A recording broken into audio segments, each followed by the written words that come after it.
Hello, I'm Bob Duncan with the Golfer Positioning System, and I'm here with Jeff Mansfield of Absolute Golf, and we're here at the Wallacia Panthers Golf and Country Club, a course that Jeff grew up on, and he teaches people on the golf course out here.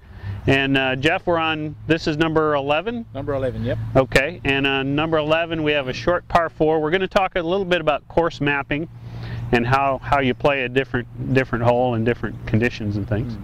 And this is 276 meters, which would be about 300 yards. Yep, just a little right? over. A couple of yards over. Yep.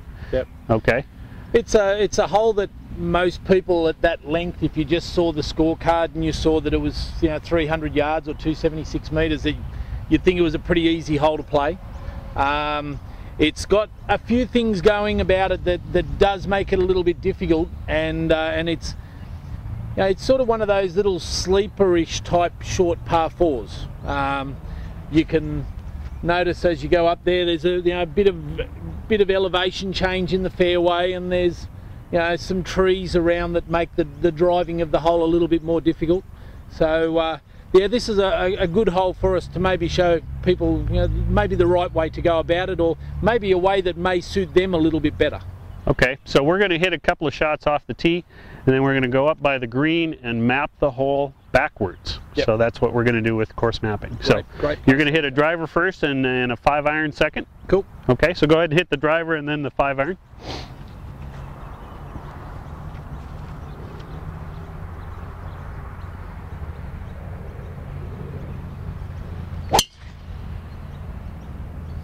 That's down the middle pretty well. So we're going to switch clubs and hit the 5-iron off the tee. And today there's not a lot of wind, so that's not a big factor.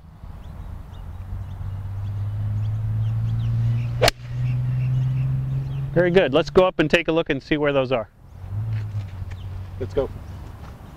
Okay, we've moved up to the green, and this is really the place to start mapping the hole and understanding how to play the hole. Is you start at the back of the green and you work forward. So Jeff, here we have a relatively small green, and we're going to look for the straight putt to a given cup location. Yep. So we're on the back of the green. Take that ball and just putt it down towards the hole.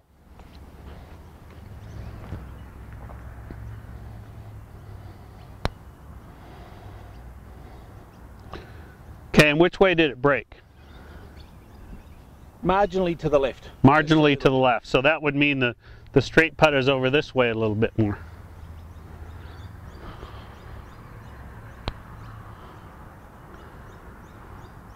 And that stayed pretty straight, didn't it? Yeah. Okay, so we know that the straight putt starts here for this cup location. Correct. And so if we're over here, it's going to be a right to left putt, and if we're over there, it's going to be left to right putt, and this is all downhill. Correct. Okay. Yeah, the green slopes from back to the front. So it's green slopes back to front. Yeah. So it should be relatively accepting of the iron shot that you would hit in here. Absolutely. That makes sense? Okay. So let's find the straight putt from below the hole. And this obviously changes with different cup locations. Absolutely. Yeah, absolutely. There's a few little ridges on the greens that may change it a touch. So we're just picking a location, hitting a putt. And that broke a little to the right, didn't it? Or did it go pretty straight? Pretty straight. No, pretty straight? Pretty happy with that one. Okay. Yeah, that is pretty straight. Yep.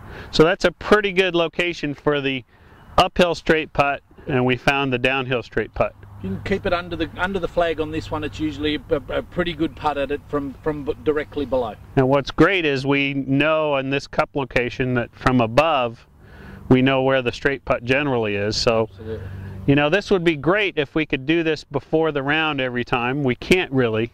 But over time, as you get to know a golf course, you can get to know where those straight putts are. Absolutely. That makes sense? Absolutely. Okay, so let's go out in front of the green and we'll check a few things out there. Terrific. Okay, so obviously, Jeff, the majority of the difficulty near the green is in front of the green. You want to pretty much avoid these two bunkers. Absolutely. And one of the things I notice about playing here is the greens are relatively accepting, so chipping really isn't too difficult. But the greens are very small, so you're going to be chipping quite a few times, unless you're very accurate with your irons. Absolutely. So, when they get a little quick too, it's important to be under the flag when they're quick. When they're quick. They're small and have some pretty strong brakes on them. Okay. So if you're going to be short, you want to be a little shorter because of the two bunkers. Absolutely. So from here, we're about 25 paces from the hole. And what do you have there? This is my 56. 56. So you want to fly this on the green. Yep. Okay, so go ahead and hit that shot for us.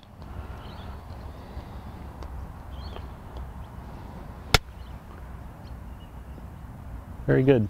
Good shot. Okay, so that's pretty accepting of the chip shot, which is great.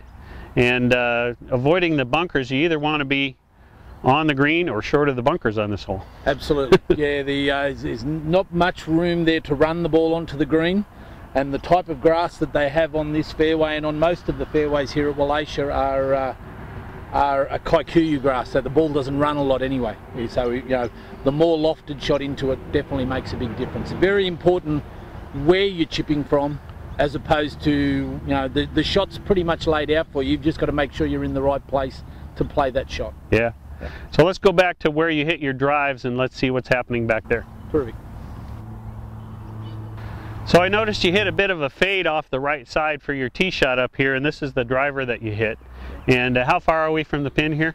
We're probably about 40 meters. 40 meters? 45 yards. 45 yards? Yep. Okay, and tell me why you hit the fade off the tee as a choice. Well, the main reason we hit the fade off the tee here is running down the left-hand side of the fairway, there's a single row of trees that separates the 16th fairway from the 11th. On the right-hand side, there's a clump of trees, actually two clumps of trees, as well as quite a rough area with bushes and that sort of stuff. So my theory behind hitting the fade off the tee is you always aim at the least amount of trouble and work your ball away from that. Yes, we don't always hit perfect shots, so that idea is aim at something that's going to be a little bit less punishing than maybe the other side. Hit something that you can play as well. That's the other thing, is playing something that you can play. Okay. So it works quite well. So we'll take a look at the trouble on this hole after you hit this shot. Certainly. So we got about 40 meters, avoiding the bunkers up to the pin. Yep. There's a good shot. Nicely done. Okay, so that 40-meter shot isn't too difficult, but when you're hitting a driver, that tends to bring a few more things into play on the golf course. Absolutely. I mean, the biggest thing on this hole is the elevation change, and the driver, for me, I am able to make it on top of the hill. I don't necessarily have to hit my best shot to get there, so it makes a big difference. We were speaking before about playing your second shot from the best place. Well, the best place is on as flat an area as we can get. The driver, for me, puts me on that area. There's probably a lot of golfers who can't drive here, so they haven't quite got maybe that option of that 40-yard shot that's going to be quite so easy for them. And so the 5-iron you hit is about 50 meters behind us here. Absolutely. And in between us and that 5-iron is a pretty significant hill, so we'll take a look at that. Absolutely. Okay. Yep, so this is not where you hit your 5-iron or your driver. This is in the middle in between those, and this slope is, I don't know, 30, 35 degrees, something like that. And a lot of people would not think this is a difficult shot, but you and I know better. Absolutely. I mean, as we discussed when we were up the fairway there before, the trouble on this hole is actually in front of the green. So the one problem that I'm going to have hitting off this uphill lie is, number one, making good contact, number two, getting the distance that I want, and number three, being able to control the distance that I need. So this is the sucker position here on this hole. For a 275 metre or a little over 300-yard hole, this is actually what makes this hole probably, this is the difficulty. This is why people walk off with bogeys and worse on quite an easy hole. So in this case, I would look at this and say that the problem is not the shot I'm faced with. The problem is the shot that got me here that was probably easier played in a different place. And this is the position that most people would actually blame the shot onto the green for the bad hole, when the shot that was bad was the one that actually put them there in the first place. And being 10 meters back where the other ball is a better play. I'm 80 metres here as opposed to 90 metres out there. There's nothing in it. I'm probably going to hit the same club. I'm going to have a much easier stance and lie and you know, position to set up in. And you know, from there I've still got a short club in my hand. I can easily make the shot that I need to make. This is just flat out the wrong place to be, isn't it? Every day, and it happens every day. They hit, you know. Well, let's go take a look at that one. Terrific. So here we are in a flatter position on the golf course, a much easier place to play from. Although it's a little farther back, it is easier. So how far are we here? We're about 90, 91, 92, something like that. 91 meters. Maybe 100 yards. And from here I can see the flag, but it's interesting, I can't see the two bunkers. Any of the trouble. Yeah. So knowing that, I still know from playing here before and actually from seeing it on the tee that being short in the bunkers is not a good play. So absolutely, yeah. It's you know, as we said, the green slopes towards you, so that's accepting. That's taking our ball in. You know, the grass in front of the green is Kikuyu, which it is all over the golf course, so that hasn't changed, and the ball's not going to bounce forward. Even as you said, even if you don't know that the bunkers are there, you still have a pretty good idea what you've got to do. Yeah. And the good thing is you're still inside 100 metres away, so you know. 100 metres is a nice yardage. I can hit most of my wedges somewhere in that vicinity. Now this is the type of place that I would like to think that I would hit it to if I couldn't hit it up there. Okay, and so for us Americans who think in terms of yards, 90 meters is what about? 100. Spot on 100 yards. 100 yards, and 100 meters would be around 110 yards? 110. Yeah. So we're about 100 yards here. What club do you have? I have my pitching wedge. Pitching wedge? Yeah, it's an uphill shot. It's an uphill pull. I need to make sure I get it to the green. Yeah. On the full. So you know, I'm just. So if you make your full swing pitching wedge from a flat lie, normally how far would you hit it? Probably 115. So your stock is 115, and we're about 100. You're not really going to hit this full swing, full out. Not a full swing. I'm going to make a nice swing at it. Nice swing. I'm going to make a nice swing at it. I don't need to build it from here. Yeah. Okay. So let's do that.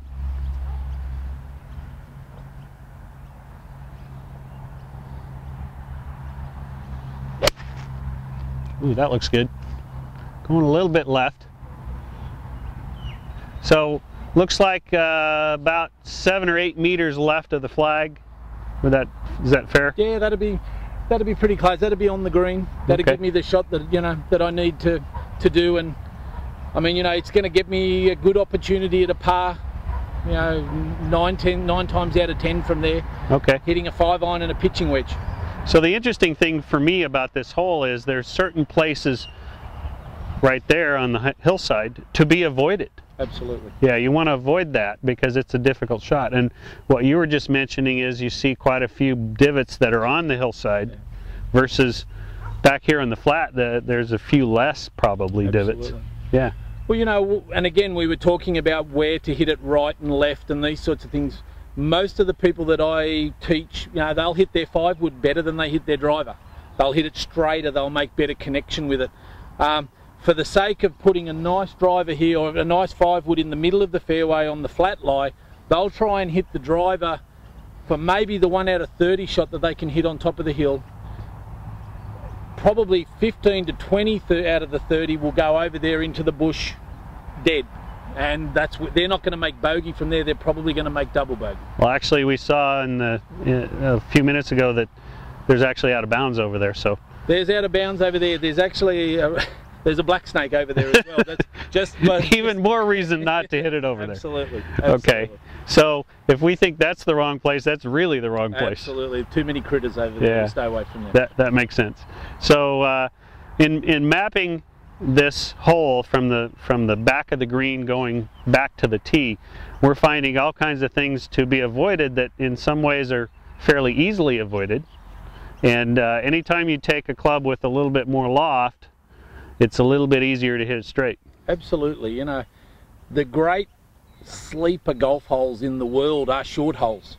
They're not 460 yard par 4s or 240 yard par 3s. They're 100 metre holes. They're 300 yard holes. And the reality is they're the ones that you can make a simple bogey on if you just hit the wrong shot, not even a bad shot, just the wrong shot.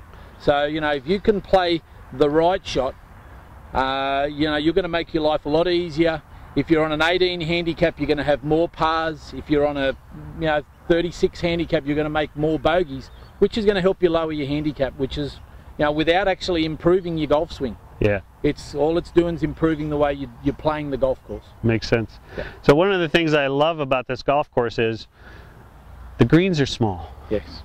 Some people think that's unusual. Well, it is unusual, and it's part of the defense that this golf course has. And being that the greens are relatively accepting, chipping is not that bad.